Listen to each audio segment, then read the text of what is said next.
একসময় মধ্যপ্রাচ্যের একটি স্থিতিশীল রাষ্ট্র ছিল ইরাক। রাজা, প্রাসাদ, সেনাবাহিনী এবং ব্রিটিশ প্রভাবের এক অদ্ভুত সমন্বয়ে গড়ে উঠেছিল ইরাকের রাজতন্ত্র। কিন্তু ১৯৯৮ সালের এক রক্তক্ষয়ী ভোট সবকিছুর পরিসমাপ্তি ঘটায়।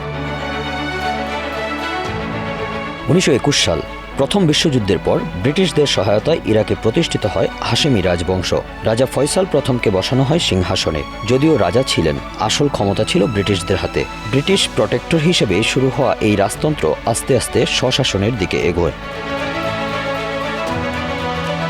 ইরাক ছিল তেলের ভাণ্ডার।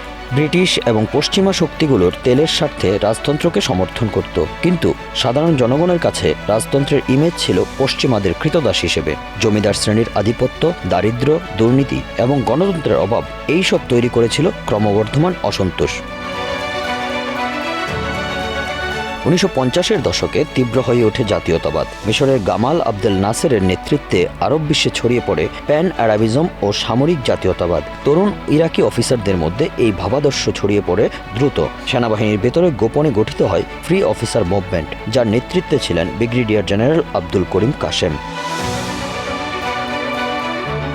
১৪ জুলাই ১৯৫৮ সাল, ভোর রাতে শুরু হয় অভ্যুত্থান। সেনাবাহিনী বাগদাদে প্রবেশ করে, রাজপ্রাসাদ ঘিরে ফেলে। রাজা ফয়সাল দ্বিতীয়, তার চাচা প্রিন্স আব্দুল ইলাহ এবং প্রধানমন্ত্রী নূর আল সাইদ তিনজনকে হত্যা করা হয়। রাজপ্রাসাদে ঘটে নির্মম গণহত্যা। সকালেই রাষ্ট্রায়ত্ত রেডিওতে ঘোষণা আসে, রাজতন্ত্র শেষ, ইরাকে প্রজাতন্ত্র প্রতিষ্ঠিত হয়েছে। রাস্তায় নামে জনতা, আনন্দে ফেটে পড়ে অনেকেই। বহু বছর ধরে জমে থাকা ক্ষোভ যেন বিস্ফোরিত হয় এক নিমেষে। অভ্যুত্থানের পর আব্দুল করিম কাশেম রাষ্ট্রপ্রধান হন। শুরু হয় নতুন এক যুগ, ইরাকি প্রজাতন্ত্র। ব্রিটিশ প্রভাব হ্রাস পায়, ইরাক সোভিয়েত ইউনিয়নের সাথে ঘনিষ্ঠ হয়। রাজতন্ত্রের পতন শুধু রাজনৈতিক পালাবদল নয়, এটি ছিল একটি দৃষ্টিভঙ্গির পরিবর্তন। তবে প্রশ্ন থেকেই যায়, এই অভ্যুত্থান কি ইরাককে স্থিতিশীলতা এনে দিয়েছিল, নাকি এটি ছিল দীর্ঘ অস্থিরতা, সেনা অভ্যুত্থান এবং স্বৈরশাসনের শুরু? পরবর্তী দশকে ইরাক অভ্যুত্থান ও সন্ত্রাসের চক্রে আটকে পড়ে। বাথ পার্টির উত্থান, সাদ্দাম হোসেনের ক্ষমতা গ্রহণ, সবকিছুই শুরু হয়েছিল সেই ১৪ জুলাইয়ের সকালে। এরপর ১৯৭৯ থেকে ২০০৩ সাল পর্যন্ত সাদ্দাম হোসেন বাথ পার্টির শাসক হিসেবে দীর্ঘদিন ইরাক শাসন করেছেন। তার আমলে ১৯৮০ থেকে ৮৮ সাল পর্যন্ত চলে ইরাক ইরান যুদ্ধ। ১৯৯০ থেকে ৯১ সালে কুয়েত আক্রমণের মাধ্যমে উপসাগরীয় যুদ্ধ এবং মানবাধিকার লঙ্ঘন ও শিয়া এবং কুর্দিদের উপর নিপীড়ন বেড়ে যায়। ২০০৩ সালে যুক্তরাষ্ট্র ইরাকে হামলা চালায় মারাত্মক অস্ত্র থাকার অভিযোগে।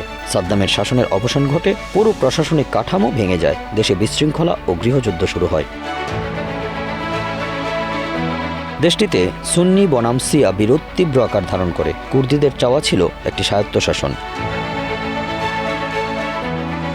২০১৪ সাল থেকে ২০১৭ সালে এই দেশটিতে আইএসের উত্থান ঘটে। সিরিয়া যুদ্ধের সুযোগে ইসলামিক স্টেট ইরাকের একটি বিশাল অংশ দখল করে, মোসল, তিরকিত সহ বহু এলাকা নিয়ন্ত্রণে আনে। অবশেষে ইরাকি বাহিনী এবং আন্তর্জাতিক জোট ২০১৭ সালে আইএসকে সামরিকভাবে পরাজিত করে। এখনও দেশটিতে গণতান্ত্রিক প্রজাতন্ত্র বেশ দুর্বল।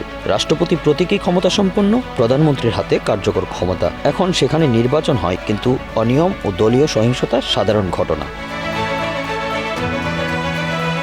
দেশটিতে শিয়া ও সুন্নি নেতৃত্বের দ্বন্দ্ব নিত্য নৈমিত্তিক ঘটনা। ইরান ও আমেরিকার প্রভাব স্পষ্ট। রাজনৈতিক নেতাদের দুর্নীতি ও প্রশাসনিক ব্যর্থতা জনগণের ক্ষোভ বাড়াচ্ছে।